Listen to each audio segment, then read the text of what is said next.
I wanted to ask Josh. I was over on your channel looking around. You made a video talking about. I didn't watch it intentionally because I wanted to let you talk about it. For sure. So you were either roommates or buddies with a convicted serial killer while you were in. Oh yeah, yeah. How did you meet him? And then what was that friendship like, or acquaintanceship, however it was? Yeah, I guess I should say acquaintanceship, because me calling him a friend, I didn't realize people were going to get so pissed off about that. But I guess I should say acquaintance. Sure. I mean, I was in prison here, as a disclaimer to everybody. It's not like what am I supposed to go hang out with all the Boy Scouts and the people that went to too much church and got arrested, you know? Mm-hmm. But yeah, his name is Clarence Heatley. He was known as the Black Hand of Death in New York. He was a terror for a long time. And he's a Talladega medium. And a lot of people are always like, if this dude, because this dude, man, he kidnapped Bobby Brown, for example. That's what I discussed in the video. There's a lot of evidence, you know, that he kidnapped Bobby Brown and Whitney Houston paid the ransom money. The dude was linked to like 13 murders. I had no idea that this dude was that big of shit when I first met him. He's just an old orderly now, which is kind of ironic because in his criminal organization, he had a set called the Janitors that disposed of the bodies. Now he's a janitor for the rest of his life in prison. Well, that was his prerogative. Yeah, he came full circle, karmatic, if nothing else. You know, how did he murder people? Was he a strangler? Was he a prostitute kidnapper and murderer? Yeah. So the thing is, he wasn't a serial killer for fun necessarily, like most other serial killers. He's a serial killer by definition of having a certain amount of victims, you know. But yeah, his typical thing was strangulation. Many of the murders were not committed directly by him. He was pinned individually with like 13, but like 50 have been linked to him and his crew. You know, they called him the Preacher Crew. There was some big movie about it called Paid in Full. And I didn't watch that. I actually read a few conflicting articles and apparently got some of my information wrong in that video. And boy, let me tell you, I'm not hearing a lot about that. Yeah, that'll happen. But I had no idea that this dude was out on the streets, that he was a maniac terror, you know, that was like, they say if you overdosed on heroin in like the late 80s to early 90s in New York City or something like that, like it was his, you know, he had the whole police department bought off, he multi-million-dollar. I had no clue that he was that big. I knew that he had been RICO'd. I'm sure you guys probably know what RICO Act is, you know, the racketeer influence criminal corrupt organization. You know, just big money doing shady shit. Is that like money. what they did for gangs, where they could be like, they wanted to knock gangs down, and so they were like, well, if we do the RICO thing, then any sort of low level nonsense we can connect transitively up to these big guys, right? Climb up the ladder. Yep. The mob. Yeah. That's what exactly. It's a mob thing. Mm-hmm. Yeah. Okay. Yeah, and I had no idea. I knew he was doing life plus 200 some odd years, but the case was a lot crazier than I thought, and it was just interesting reading this because he's had a stroke now, I think. You know, he's kind of hunched over. He's got a walker now. He's in his 60s, if I'm not early 60s now, mid 50s, late 50s when I met him.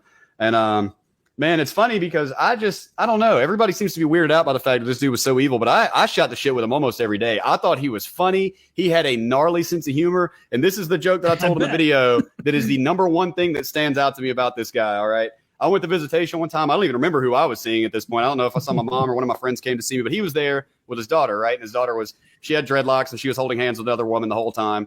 And they were, you know, clearly very affectionate. We were walking back and he called me Spider. He called me Spider-Man. You know, he's got a Boston accent. I'm not good at accents, but he's got a very clear-cut New York accent, you know. He calls me Spider. It's short for Spider-Man because I wore my glasses when I was locked up. And we're walking back, man.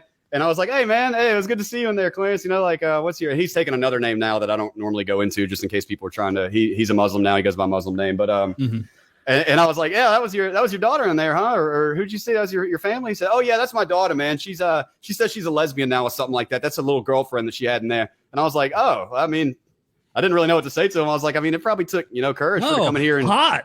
Yeah, I know, right? What do I say? Well, that's kind of where we're going with this because, I mean, she kind of looked a little bit like Tracy Chapman, you know. She looked like she drove a fast car. Oh, but and so he was like, "Yeah, that's my daughter." She told me, and I was like, "That probably took a lot of courage, you know, to come in here and tell her dad in prison, you know, that she's out of the closet now." And he goes, "Oh no, I don't care about all that. I was just telling her. I said, honey, listen, Daddy's been locked up for a long time. If you're kissing women now, he's got to see it. All right."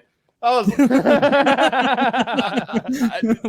kind of interaction. This guy's cool. That's what I'm saying. Like shit like that. Maybe I've got a bad sense of humor, but I laughed my ass off when he said that. And I know he was. I hope he was just kidding. Yeah. If he wasn't, it's even funnier, I guess. But you know, what do we know about these supposed victims? Yeah, wait a minute. Who got hurt? What were they up to that they were hanging around with this guy? You know, to begin mostly with? Drug dealers. Mostly drug dealers that owed him money. Okay, like, just fucking show a bunch of no good America. nicks. A bunch of no good nicks. He was cleaning the streets. Look at that, man. You know, not only are they dealing drugs, they don't pay their bills on time. It's a double whammy. Hey, no, the crazy thing actually about that Whitney Houston and Bobby Brown situation, Bobby Brown didn't even owe this dude money. Bobby Brown owed somebody else money for cocaine. This dude caught wind of it and went to that drug dealer and says, how much does Bobby owe you? And he said, 25 G's. He said, here's 25 G's. That's my debt.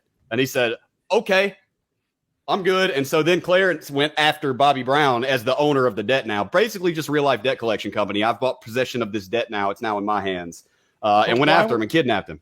Did he ask for more than the 25? Way more. Way more.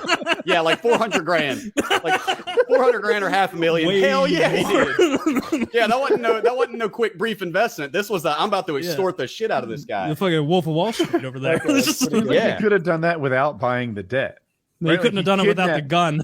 Probably, but here was the thing, because I was thinking if he kidnapped Bobby Brown's probably not going to be like, oh, I'm sorry, did you get the clearance? Did you pay my debt with homeboy over on the other street? He's not going to ask questions like that, but I think it would have been bad for Clarence's dealings with that drug dealer. He probably had no beef with that dealer, so he wasn't going to claim in this guy's debt. If he really wasn't connected to it, that could cause issues there, is what I assume. Well, I didn't ask him about this because I didn't know all this shit. Here's the thing. Here's what I'm trying to get out.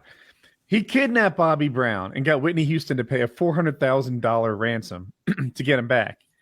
That has nothing to do with the debt that he owed. Like, he pretends that they're linked. He pretends it made it just like it was an justified excuse. the kidnapping. Yep. But really, he could have done that without buying the debt. You're right. Absolutely. I agree with. I see what you're saying. You're saying it was basically just an excuse that he had. He saw an opportunity and just weaseled his way. It kind of was credentials with the criminals, if nothing else. Like, oh no, it was legit. He owed money, bro, and I just took care of it. Bobby was returned unscathed. I actually had the video. I have the footage in my video of allegedly. I obviously don't know that it's real. Of him jumping out and them giving each other a big hug and stuff. But I was wondering if that's actual footage of it. Why was nobody arrested? Who let Bobby out of that car? Y'all ain't gonna pull that car over or nothing? Like. Y'all just gonna let him get away? It was a crazy story though, man. And I only knew him as the guy that, he was always chill with me, funny sense of humor. And I actually took inspiration from him in a way. And as dark as that sounds, that man's doing life plus 255 years, man, or life plus 245. He's not getting out. No. And the thing is, he thinks he is. Unless he's really. He thinks that. That's what he says, Kyle. Really he says healthy. You never know. Yeah, unless he's super, super healthy. He's not. He's doing what they all do after 25 years, which is turn into the drink, you know what I mean, and getting a little bit quieter. And they always kind of seem to lose humanity, lose a little bit of their color.